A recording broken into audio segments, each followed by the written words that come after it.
Ang Last Day movement na ito ay isang satanic diversion, ang pagbabalik ng Baal worship. Si Baal ay isang ancient na Diyos-Diyosan na wino-worship ng mga ancient civilization na nababanggit din sa Biblia.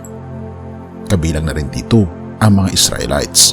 Siya ang itinuturing na Diyos ng fertility, ulan at agriculture. Sa pag-worship sa kanya, maraming mga karumal-dumal ang nai-involve dito.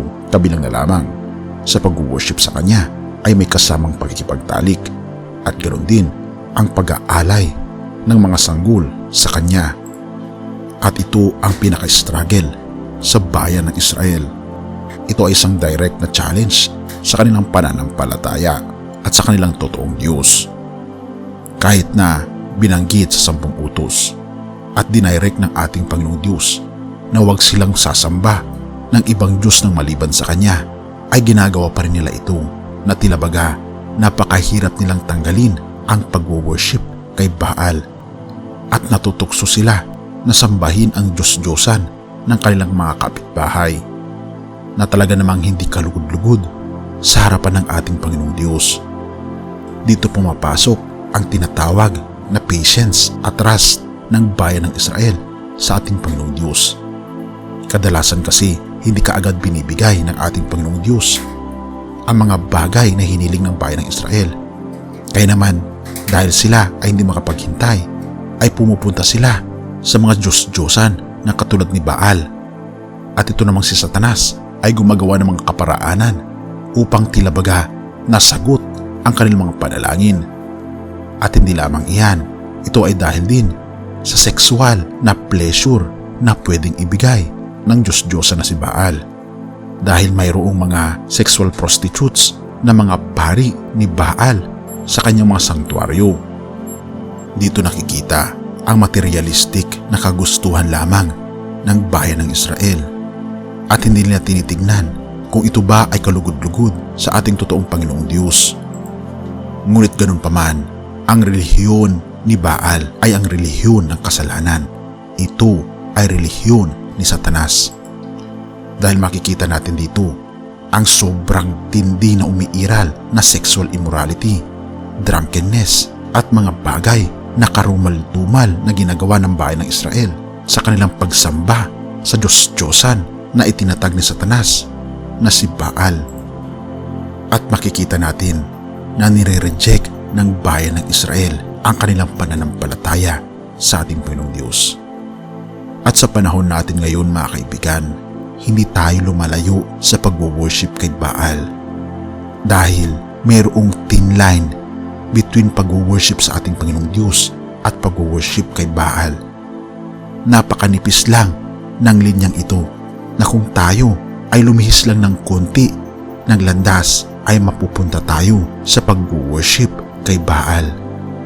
Ang binabanggit kong Baal ay walang iba kundi ang pagmamahal sa mundo, ang pagmamahal sa salapi, ang pagmamahal sa sexual immorality, ang pagmamahal sa pakikiapid, ang pagmamahal sa pakikipagmarites, ang pagmamahal sa mga tawanang nakakapagbigay insulto sa ibang tao, lalong-lalo na sa ating Panginoong Diyos, ang pagmamahal sa kapangyarihan kaysa sa pagmamahal sa ating kapwa.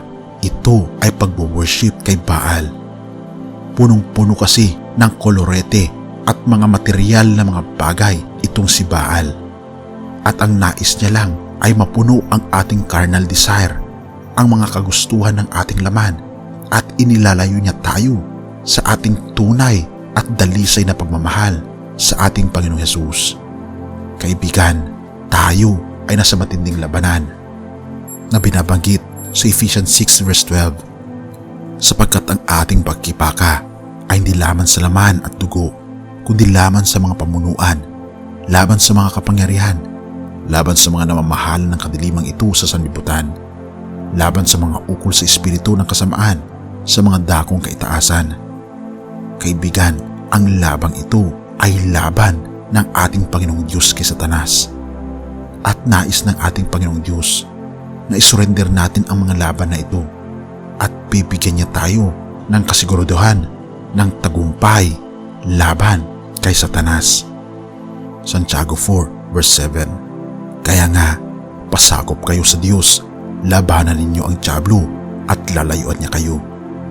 Kaibigan, kung tayo ay magpapasakop sa ating Panginoong Diyos sa pamagitan ng pagsunod sa kanyang mga kagustuhan, tayo ay nagpapasakop sa kanyang gobyerno, sa kanyang dalisay na pagmamahal, at tayo ay mapapalayo sa ating kaaway at malalayo ang ating pakiramdam ng pag-worship kay Baal, at tayo ay magiging victorious laban sa makalaman na impluensya ni Baal na kontrol ni Satanas. Kaibigan, sinusurrender mo ba ang iyong buhay ngayon sa ating Panginoong Diyos? Tayo manalangin. Ama naming banal makapangyarihan namin Diyos, tunay nga na Ikaw, Panginoon, ang dakila sa lahat. Ikaw, Panginoon, ang nakakaalam ng aming mga kahinaan. Salamat, Panginoon, sa inyong pagmamahal sa amin. At salamat, Panginoon, sa pagtanggap sa aming mga pagkakamali, na kami po'y minsay nagwo-worship kay Baal nang hindi po namin napapansin.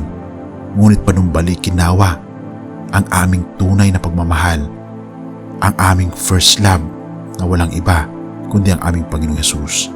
Salamat, Panginoon, dahil kayo, Panginoon, ang tunay na nagmamahal sa amin at nag-iingat sa amin para malayo lang kami sa impluensya ni Baal o ni Satanas. Salamat, Panginoon, sa inyong pag-ibig, at patawarin po kami sa lahat ng aming pagkukulang at pagkakasala sa pangalan ni Jesus. Amen.